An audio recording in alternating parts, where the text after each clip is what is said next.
Hey everyone, this is Kevin from thechesswebsite.com, and today we are in round 2 of our coverage of the 2016 World Chess Championship between Magnus Carlsen, the reigning champion, and the challenger Sergei Karjakin. In game 1, we did have a draw. Magnus Carlsen did have the white pieces trying out the d4 Trompowsky opening with bishop to g5. Didn't go as I think he planned. Pretty drawish game throughout. No one even really tried to do much, in my opinion. Game 2, we have Sergei Karjakin playing the white pieces, trying to get out in front of his opponent.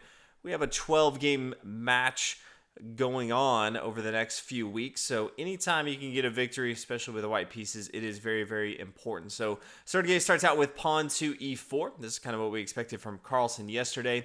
Pawn to e5, knight f3, knight c6, bishop b5, getting into the Ruy Lopez, and then pawn to a6. And this is somewhat odd from Magnus Carlsen. He pretty much always plays knight to f6. In fact, most of the top players are playing this Berlin defense a lot more, but Magnus Carlsen, even going back to the World Championships against Vishy Anand, he really favors that knight to f6 Berlin defense. So kind of odd to see him play more of a classical Morphy defense with the pawn to a6. After bishop to a4, plays knight to f6, and then castle on the king side.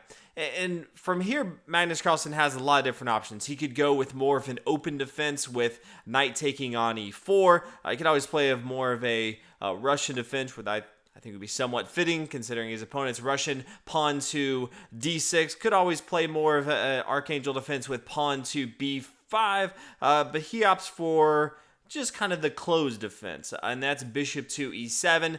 Says, I'm not going to do too much. I'm going to continue my development, castle on the king side, and then continue from there. And then pawn to d3. And this is really the first time that we've seen a move that's kind of outside the ordinary. For white, it has lots of different options here. You could have kind of a delayed exchange here on c6. Knight to c3 is what I usually end up playing this particular spot. Or if you want to just play a little bit more aggressive, pawn to d4, just trying to blow up the center of the board here as white, since you do have a small tempo advantage. But decided to play pawn to d3, just solidify the pawn shape. It's not super aggressive though. But if you kind of look back, Sergei actually played this just a few months ago in the Chess Olympiad, so he's familiar with this opening, this particular variation. Although we don't see it too often, it does come up in his repertoire. So continues with pawn to b5 for Magnus Carlsen, bishop back here b3. Pawn to d6, just solidifying this pawn chain. Also opening up the door for the light square bishop to get involved as needed. Pawn to a3. Castle on the king side, knight to c3, both sides just continuing the development.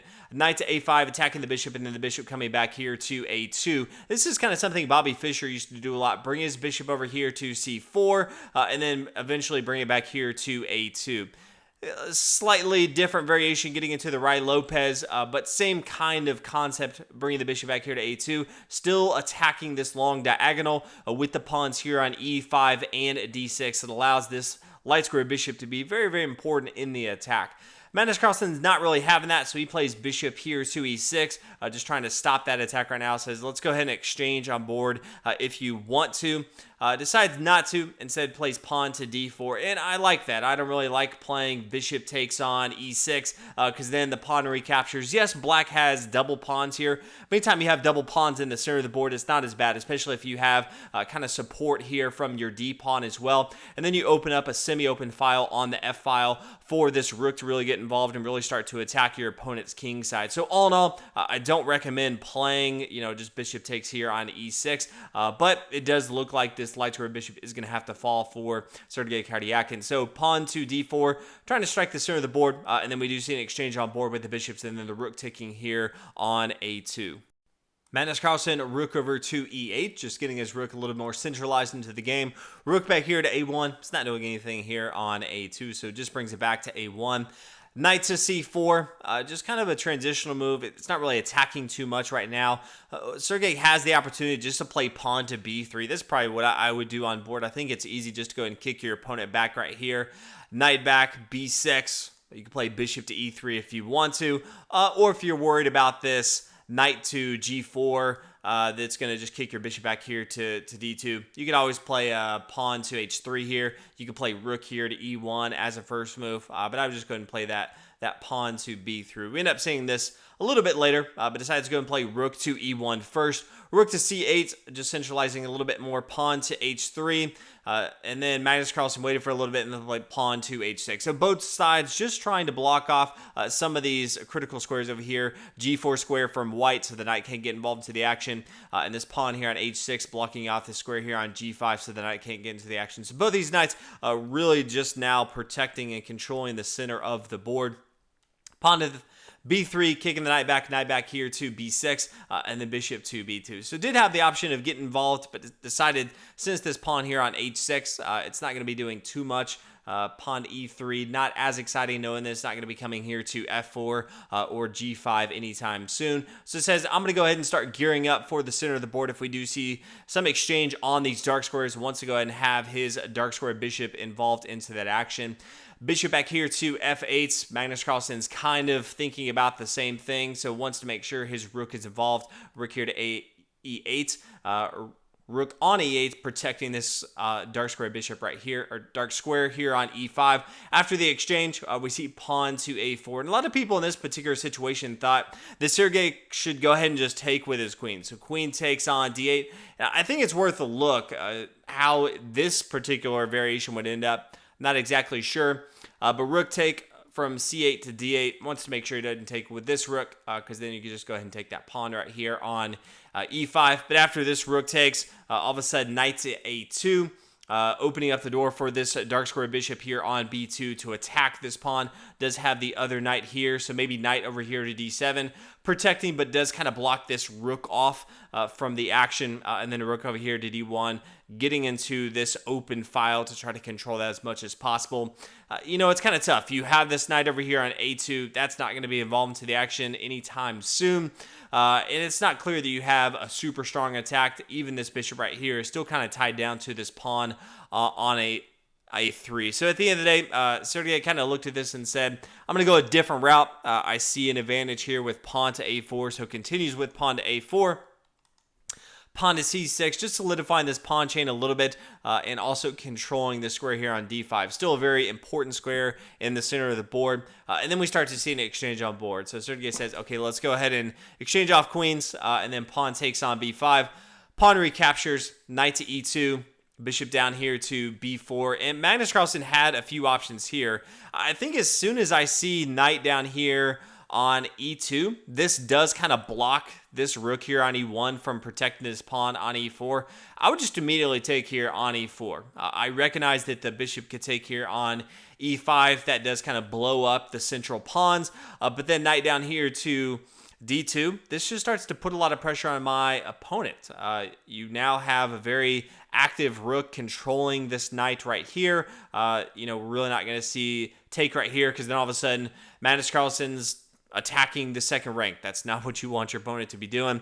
But at the end of the day, Magnus Carlsen really liked to go ahead and get his dark square bishop involved a little bit sooner.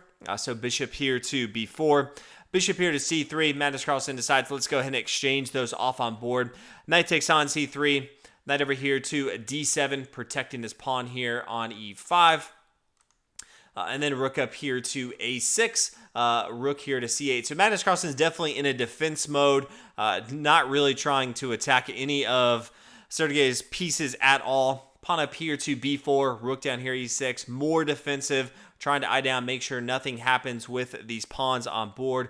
Rook over here, b1, pawn here to c5, opening up the door, says, hey, if you want to go ahead and exchange on board, that's fine with me.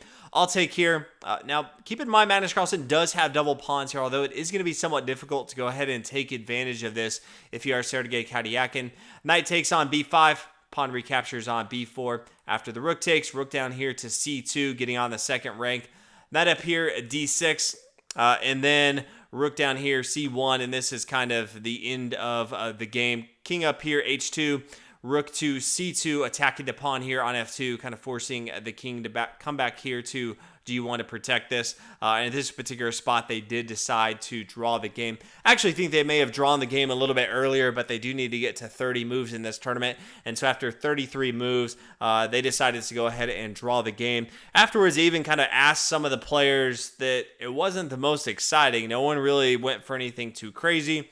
as we talked about in the first game, they've had months and months of preparation, especially that first game. I think it's so important to just psychologically get a big win under your belt. I thought we would just see some haymakers out there, some lines and some openings we never even really seen played at a high level in a long time.